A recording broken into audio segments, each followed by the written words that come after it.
Selamat pagi Ibu Bapak dan Saudara sekalian, salam sejahtera di dalam Kristus Yesus. Juga kepada Ibu Bapak dan Saudara yang tidak bisa hadir di ruang ibadah ini, salam sejahtera untuk Ibu Bapak yang ada di rumah. Kita ingin bersama-sama menyambut akan Minggu Advent kedua. Apa yang menjadi tema kita, persiapkanlah jalan bagi Tuhan. Ini menjadi bagian yang kita ingin renungkan. Paling tidak bahwa kedatangan Tuhan itu merupakan kegenapan janji untuk menyelamatkan manusia yang berdosa.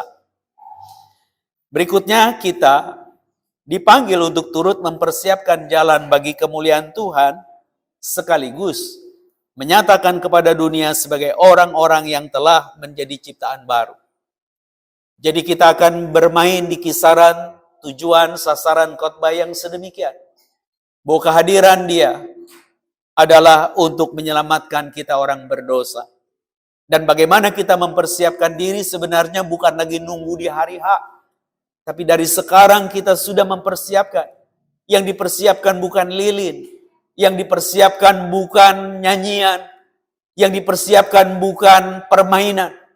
Tapi yang dipersiapkan adalah hati yang terarah kepada Dia. Pikiran yang betul-betul dibersihkan oleh Dia, yaitu Roh yang kudus. Yang digambarkan oleh Maliaki itu seperti api yang membakar emas dan perak. Seperti sabun para binatu begitu yang mencuci bersih pakaian kita. Supaya jangan ada kotor, celah yang pada gilirannya kita tidak masuk hitungan di dalam persekutuan Allah yang kudus itu.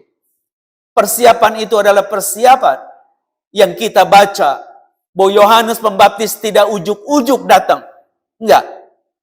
Kalau tadi saya bacakan di dalam Injil Lukas 3, sebenarnya nubuatan yang tadi saya bacakan itu adalah nubuatan dari Yesaya. Di dalam kitabnya yang ke-40, ayat ketiga dan seterusnya. Dan ketika kita membaca bagian itu, menjadi bagian yang mengingatkan kita bahwa ada nubuatan Yesaya. Yesaya hidup sekitar 740 sebelum Kristus. Abad ke-8. Sementara Maliaki yang tadi kita baca itu kira-kira 430 sebelum Kristus. Jadi ada 300 tahun lebih. Satu kali dikatakan persiapkanlah jalan bagi Tuhan. Enggak siap-siap. Kira-kira Ibu, Bapak, kalau orang diajak nih ke satu urusan yang besar, gembira di dalamnya. Mari kita bersiap-siap. 300 tahun kemudian kalimatnya sama. Kira-kira orang itu yang pertama dengar 300-an tahun sebelum itu, dia ngapain ya? Halo? Ibu nggak jawab, nanti khotbah saya lama nih. Tapi kalau jawab jadi cepat. Ngapain? Halo? Pak? Nggak memperhatikan. Nggak mengingat. Bu? Iya kenapa? Orang saya nanya nggak ikut siap-siap, kenapa? Belum jelas. Belum jelas apanya?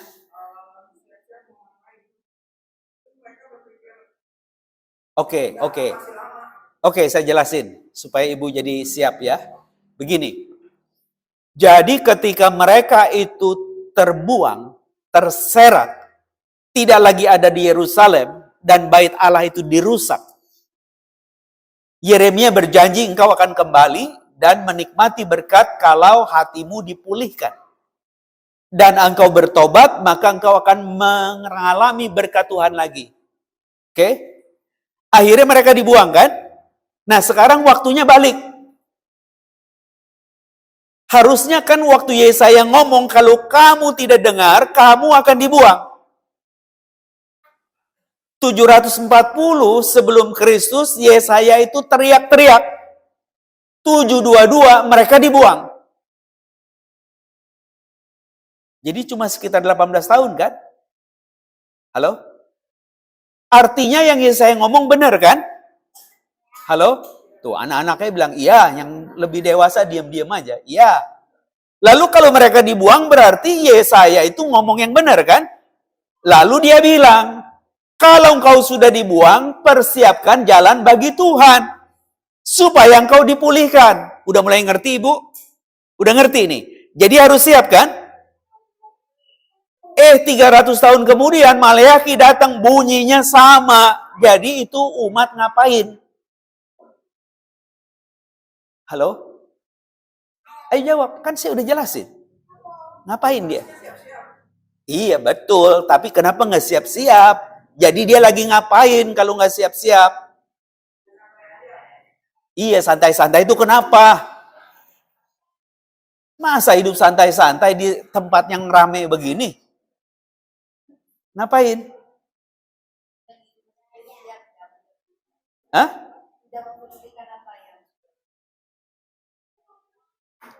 Semuanya pada pusing ya. Dari dulu emang mangga nggak ada yang gede, paling gede segini. Ini mangga besar segede rumah. Pusing kita ya. Sebenarnya yang terjadi adalah mereka mikirin hidupnya sendiri. Kerjain semuanya sendiri. Saya nggak kaget tadi. Aduh, pendeta udah datang. Kagak ada yang dampingin. Dari sononya memang begitu. Kalau pendeta telat datangnya nggak diundang lagi dia. Tapi kalau penatua itu datang telat biasa. Ngapain? Ngulur-ngulur waktu. Apa saya tersinggung? Enggak, ini kan lagi konteks ngomong nih. Ngapain saya bilang sampai 300 tahun kemudian diulang? Karena cuma mikirin dirinya. Nanti juga umat akan nungguin kita. Dan ternyata yang nungguin itu si iblis, saudara. Dia main-main di tempat ini. Supaya kita itu terlena dan tidak lagi fokus akan berita itu. Kalau Anda tidak terasa, saya terasa. Apa saya itu cenayang? Bukan. Apa Anda tidak merasa itu bagian? Atau Anda mengatakan tiap minggu juga rasanya kayak begini? Kalau begitu kita harus serius. Supaya kita mempersiapkan jalan bagi Tuhan. Dan apa yang dikatakan Maleakhi itu jelas bahwa kedatangan Tuhan supaya kita bersekutu lagi di dalamnya. Engkau jangan lupa engkau itu emas. Engkau itu perak. Jadi supaya murni itu dibakar, dilelehkan. Supaya kotoran-kotoran yang menyelinap di dalam hidup Anda dan saya itu hilang. Muncullah logam mulia yang bersinar dan berharga. Kalau Anda tidak mau, itu kan urusan Anda. Tapi kalau Anda mau, Anda akan naik derajatnya, martabatnya. Dan Anda menjadi orang yang luar biasa yang Tuhan mau pakai. Tapi sekali lagi, engkau punya hak untuk mengabaikan dan membiarkannya.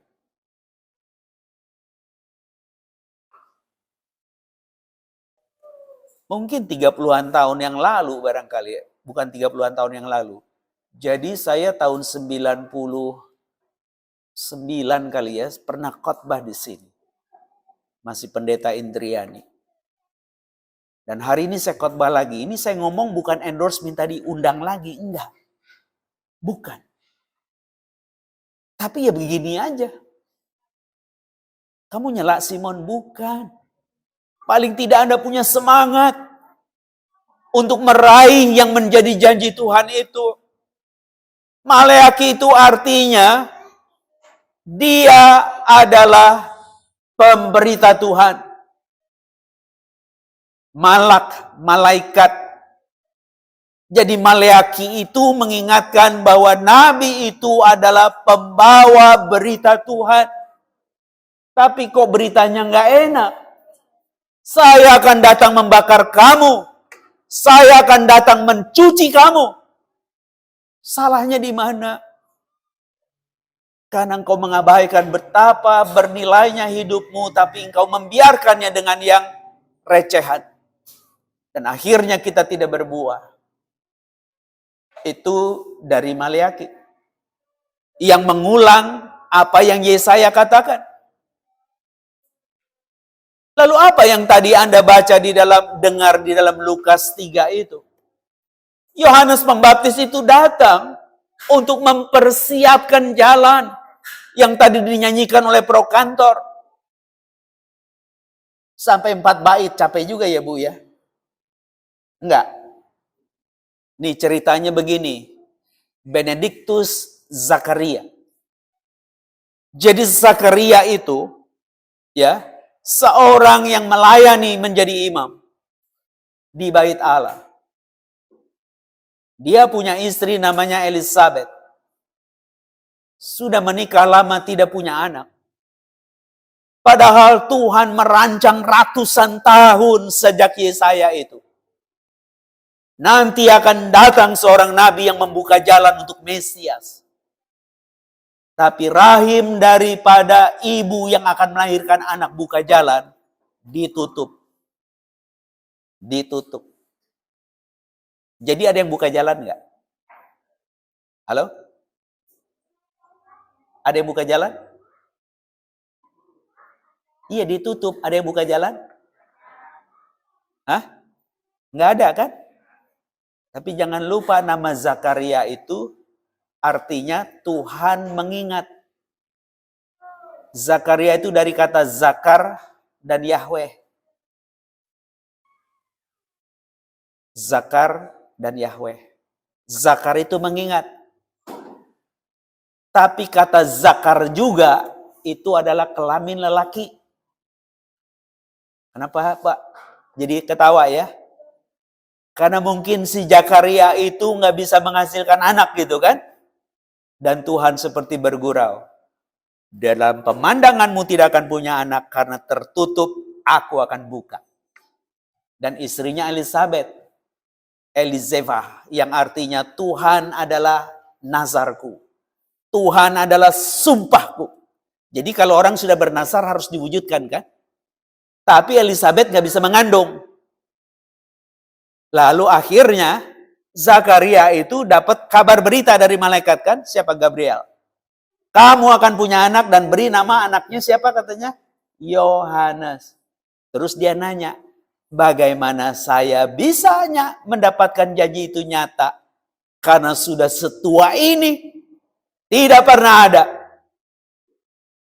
Maka malaikat itu mengatakan, engkau akan bisu sampai anak itu lahir. Betul kan? Jadi begitu dia keluar dari rumah doa itu, dia nggak bisa ngomong. Pelanga-pelongo. Kayak si bolot yang kalau lagi main lawak. Berarti ada penglihatan Tuhan di situ. Iya. Tuhan mengingat. Bahwa zakarmu nanti akan menghasilkan buah. Elizabeth itu artinya Tuhan adalah nazarku.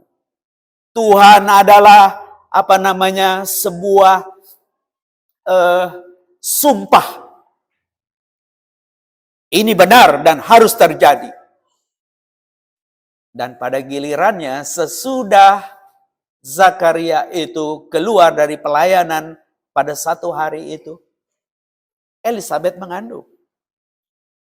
Saya pendekin aja. Elizabeth melahirkan. Terus tetangga datang, perempuan tua mandul melahirkan, keren juga nih. Seger sehat lagi anaknya. Kalau gitu anaknya kasih nama Zakaria. Karena biasa orang Israel itu anaknya pakai nama bapaknya. Terus apa yang terjadi? Elizabeth bilang, dia kudu nama Yohanes. Padahal Zakaria nggak ngomong kan karena gagu toh. Akhirnya ribut kan? Tetangga sama si Ima, nggak pantas pakai nama Yohanes, nggak biasa. Zakaria itu paling benar karena nama bapaknya, laki lu katanya gitu kan. Udah jangan ribut, temuin laki lu, kasih tahu namanya siapa. Gitu kan. Karena dia bisu, dikasih batu untuk ditulis. Batu tulis maksudnya. Nih, tulis nama anakmu udah lahir. Dia tulis Yohanes. Zakaria nulis Yohanes dari mana? Halo? Nyari. Pakai primbon.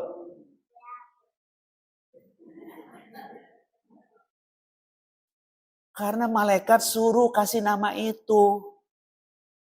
Begitu dia tulis nama itu, mulutnya terbuka. Dia nyanyi yang tadi dinyanyiin pro kantor itu. Dan nyanyian daripada Zakaria itu adalah sebuah nubuatan. Bahwa nanti anak ini akan membuka jalan. Dia akan meratakan semua. Kok ada ya bapak minta anaknya kalau lahir kan kalau perlu jadi raja kan? Kenapa jadi kacung? Itulah uniknya ketika kita membaca kitab suci ini. Karena arti Yohanes itu adalah Allah sang pemberi anugerah.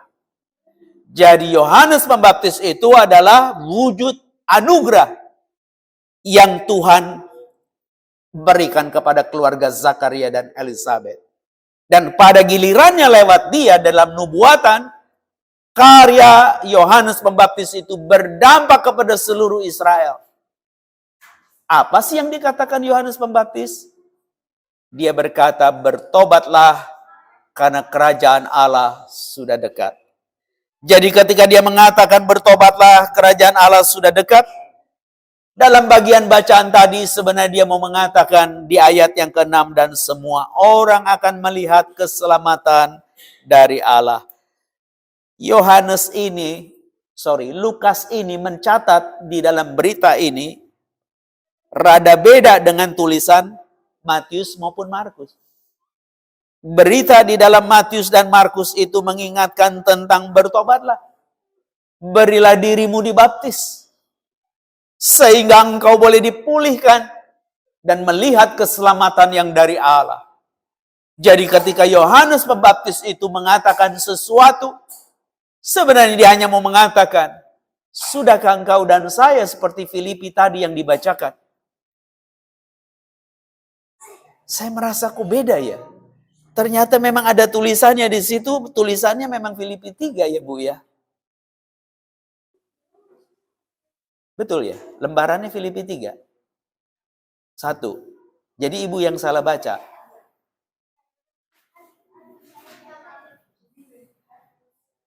Tapi lembarnya Filipi 3. Iya.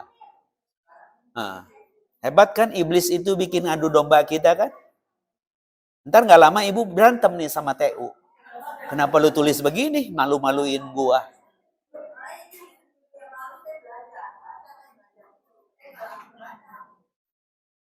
Jadi ibu jangan marah ya. Kalau ibu marah, berarti ibu gak menyiapkan jalan bagi Tuhan. Hebat ya, kuasa setannya itu ya, kerjanya luar biasa. Dan di dalam Filipi 1 ayat 3-11 dia mau mengatakan, di dalam doaku, kata Paulus, ya saya bacakan saja. Itu ada di ayat yang ke-9. Inilah doaku.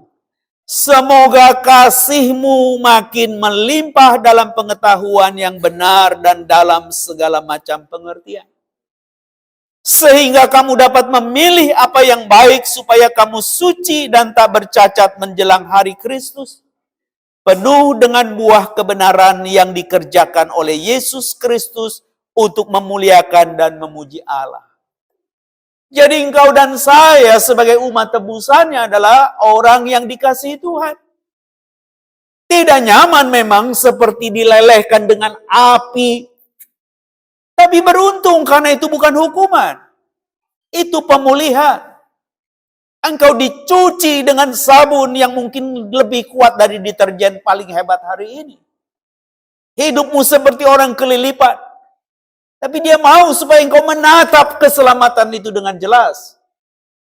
Jangan ada yang menghalangi pandangan kita tentang Tuhan yang penuh kasih itu.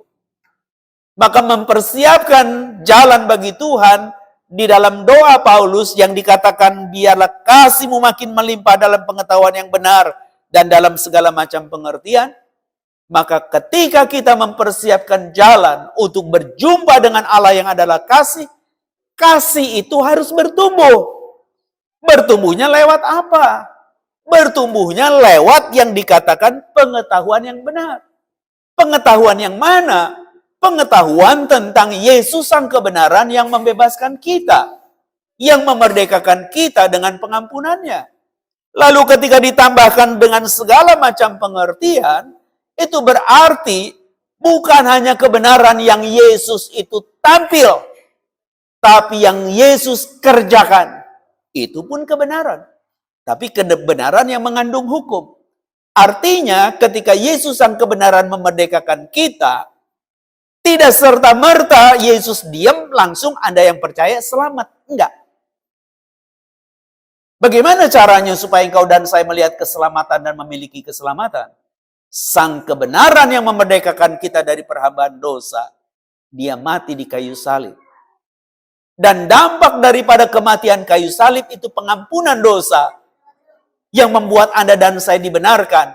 Nah, pembenaran dari karya Kristus yang kedua, itu yang Paulus mau katakan dengan segala macam pengertian. Pengertian yang mana? Karena dia sudah menjadi teladan dalam ajaran. Dia mengatakan yang benar bukan dari dirinya, kata Yesus pada waktu dia melayani 3,5 tahun. Tapi itu titipan dari Bapa untuk diperkatakan kepada kita. Karena dia sebagai yang diurapi, Kristus atau Mesias, dia mengatakan kebenaran. Yaitu firman. Dan orang menerima karena dia menjalankan firman itu.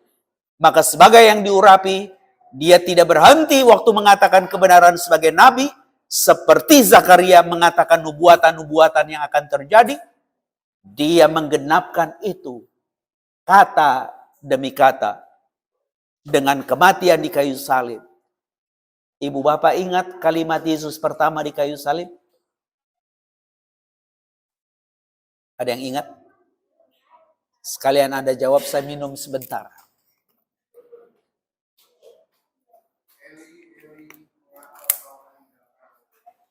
Itu mah yang keempat, Pak. Yang pertama,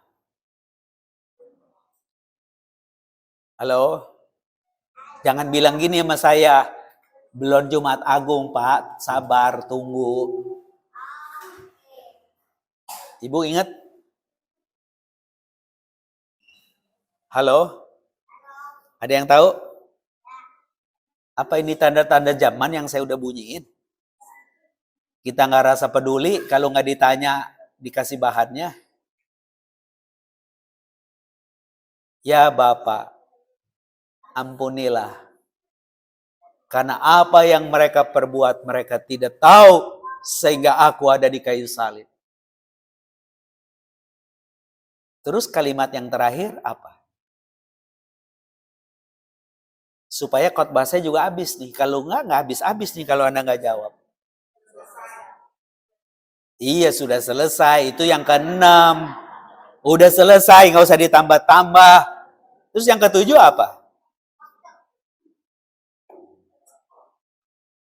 Halo?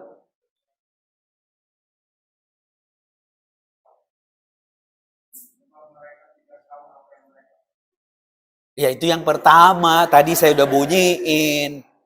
Kan kebukti kan, ngaco semua kan? Hah?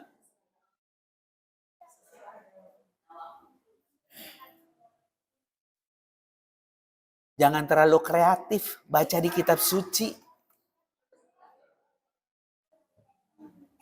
Sudah selesai, betul Bu. Habis itu? Iya. Kuserahkan nyawaku. Jadi pengampunan yang pertama itu bukan dengan emas perak, tapi nyawa Yesus. Segala macam pengertian itu yang harus kita tanam supaya cinta kita kepada Dia itu bertumbuh. Kita harus siap. Bukan bikin aspal, tapi mempersiapkan jalan bahwa tadinya saya tidak bermoral. Saya harus hidup bermoral. Tadinya saya tidak rohani, sekarang saya harus rohani. Itu persiapan yang ibu bapak harus buat. Bukan pendeta kirimin satu-satu. Kita gali karena itu kebutuhan kita. Kalau kita tidak mau, ya sudah, salah sendiri. Anda tidak akan dapat apapun. Bahkan meninggalkan gereja ini pun tidak ada getar apapun. Kenapa? Bukan kebutuhan saya. Bukan kepentingan saya. Padahal teriak-teriak hamba Tuhan, sama seperti Yohanes Pembaptis itu. Anda tahu ujungnya apa? Yohanes Pembaptis memberitakan kebenaran. Ujungnya adalah kepalanya ada di nampan. Karena dia mengatakan yang benar, supaya engkau dan saya mempersiapkan jalan di mana hal-hal moral yang bobrok itu harus dibuang. Hal-hal spiritual yang tekor itu harus dipenuhi. Anda harus siap. Kalau yang moral apa? Jangan berdosa, bertobat. Itu kan kalimat dari Yohanes Pembaptis, bertobatlah. Terus ketika Anda dan saya hari ini harus mempersiapkan hal-hal yang spiritual. Ya kita harus percaya dia. Bahwa dia itu adalah penebus yang akan menyertai kita. Sehingga Matius mengatakan, beri dia nama Yesus dan Immanuel. Yesus itu artinya Allah melawat dan menyelamatkan. Immanuel artinya Allah menyertai. Jadi kalau engkau dan saya boleh hidup, menyiapkan segala jalan untuk membenahi hal-hal moral yang masih kita lakukan tidak benar. Hal-hal spiritual yang selalu tekor karena kita tidak mau baca sabdanya, tidak mau merenungkan dan tidak mau menerapkan nilainya di dalam keseharian kita. Mulai hari ini kita bersiap karena minggu depan masuk yang ketiga. Satu minggu Advent yang penuh sukacita sehingga lilinnya jadi beda ya. Pink. Minggu Advent yang penuh sukacita karena sebentar lagi dia hadir.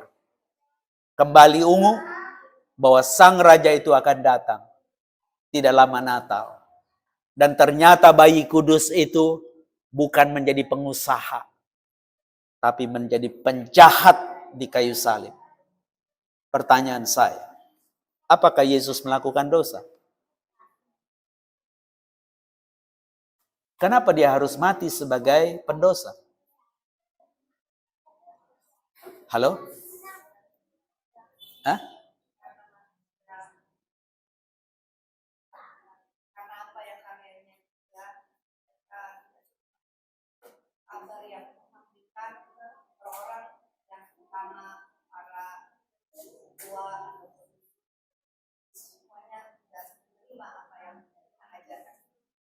Iya, cuma masalahnya pertanyaan saya, kan dia nggak berdosa. Dia bukan penjahat. Kenapa kudu mati sebagai penjahat? Hah? Menggantikan. Kenapa dia menggantikan? Nah, itu yang saya tunggu jawaban Bapak. Dia kasih kepada kita. Jadi kalau dia kasih kepada kita, kenapa kita tidak kasih kepada dia?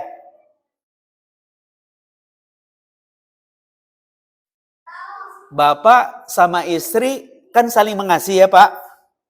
Bapak kasih gaji, istri kasih apa? Makan. Jadi kalau gaji nggak dikasih, makan nggak ada dong. Itu timbal balik biasa. Jadi kalau Allah mengasihi, kita yang berdosa harus mati, nggak jadi mati. Tapi dia yang nggak perlu mati harus mati. Itu kan ketidakadilan. Jadi ketidakadilan itu harus dibersihkan. Dan persiapan jalan bagi kita secara moral, tegakkan keadilan. Jalani semua itu. Sehingga kita boleh menjadi berkat buat banyak orang. Kalau saya boleh simpulkan, saya ingin mengutip sesuatu yang dikatakan oleh seorang yang bernama Confucius. Ya, ini filsuf Tiongkok. Dia bilang bahwa keberhasilan itu bergantung kepada persiapan sebelumnya. Dan tanpa persiapan sebelumnya, pasti ada sebuah kegagalan. Setuju nggak? Jadi kepengen berhasil, tapi nggak mempersiapkan keberhasilan. Mungkin nggak?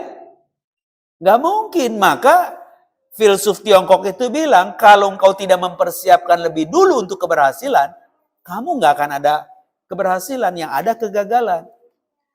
Lalu seorang lagi yang bernama Benjamin Franklin. Dia itu presiden Amerika. Dia bilang kegagalan untuk mempersiapkan adalah mempersiapkan sebuah kegagalan. Sering dengarkan kalimat itu ya? Kerennya begini, failure to prepare is preparing to fail. Jadi ketika engkau dan saya gagal untuk menyiapkan sesuatu keberhasilan, sesungguhnya engkau sedang mempersiapkan kegagalan. Jadi kalau hari ini hidupmu tidak mau gagal lagi, bersiap. Apa saja nilai-nilai yang engkau tanamkan, sabda tadi mengatakan, inti daripada kedatangan dia mewujudkan kasih yang dilecehkan oleh kita, karena kita tidak mengasihi siapapun kecuali diri kita. Saya kepengen semua buat saya, yang lain gak perlu. Hari itu Tuhan yang punya semesta, dia kasih semua kepada kita, bahkan nyawanya. Kalau engkau masih tidak tergerak dan tidak tergetar, berdoalah lebih banyak. Karena iblis sedang mendengarkan engkau dan dia akan mengacaukanmu lagi. Sehingga engkau tidak fokus untuk mendengar suara Tuhan. Zakaria, dia tidak fokus karena dia merasa menderita. Engkau mengatakan aku akan menjadi imam yang melahirkan nabi terakhir. Yang menyatakan bahwa Allah pemberi penuh anugerah. Sampai hari ini tidak ada tanda-tanda. Tapi justru Tuhan menyiapkan. Apa yang dikatakan Elia akan datang kembali. Itu mewujud di dalam Yohanes Pembaptis. Dan ketika Elia hidup sejaman dengan Yesaya yang menegur Ahab, yang sombong karena keberhasilan Israel. Padahal keberhasilan mereka itu berasal dari Tuhan. Mereka melecehkan Tuhan. Lalu akhirnya mereka dibuang. Diingatkan 300-an tahun kemudian. Masih tetap seperti itu di era Yesus. Sehingga muncul Elia modern yang namanya Yohanes Pembaptis menegur mereka semua. Kalau engkau tidak bertobat, kapak itu sudah menunggumu di batang kehidupan. Engkau akan dibakar habis. Jadi hari ini Tuhan bukan Allah yang suka mengancam, tapi Dia hakim yang adil. Ketika engkau tidak menyiapkan jalan secara moral dan spiritual, jangan marah kalau engkau tidak dapat apapun. Tapi kalau hari ini engkau menyiapkan diri dan engkau bilang, saya mau Tuhan. Engkau adalah orang yang berbahagia. Biarlah Tuhan terus-menerus akan menyertaimu. Sehingga engkau dan saya boleh sungguh-sungguh mendapatkan bagian yang dalam penutup saya kutipan yang ketiga dari Seneca. Seorang filsuf Roma. Dia mengatakan bahwa keberuntungan adalah apa yang terjadi ketika persiapan menjumpai kesempatan. Saya ulang. Keberuntungan itu adalah apa yang terjadi ketika persiapan menjumpai kesempatan. Kesempatan itu mengatakan bertobatlah. Kerajaan Allah sudah dekat. Engkau merasa tidak layak karena berdosa dan kotor. Dia sudah bagaikan api yang memulihkan emas hidupmu. Dan juga jubah kotormu. Supaya kata Paulus itu dia mengatakan, kalau kasihmu bertumbuh, sehingga kamu dapat memilih apa yang baik, supaya kamu suci dan tak bercacat menjelang hari Tuhan, penuh dengan buah kebenaran. Yang tadi saya jelaskan, kebenaran ini bukan sosok Yesusnya, tapi kegenapan karyanya di kayu salib. Yang dikerjakan oleh Yesus Kristus untuk memuliakan dan memuji Allah. Biarlah hidupmu adalah hidup yang berbuah kebenaran. Karena engkau mengisinya dengan getar cinta. Pemahaman-pemahaman, pengetahuan-pengetahuan yang dikatakan kitab suci. Itu untuk saya. Bukan buat siapapun. Maka engkau adalah orang yang berbahagia. Kiranya Tuhan menolong kita. Kiranya Tuhan menyertai kita. Amin.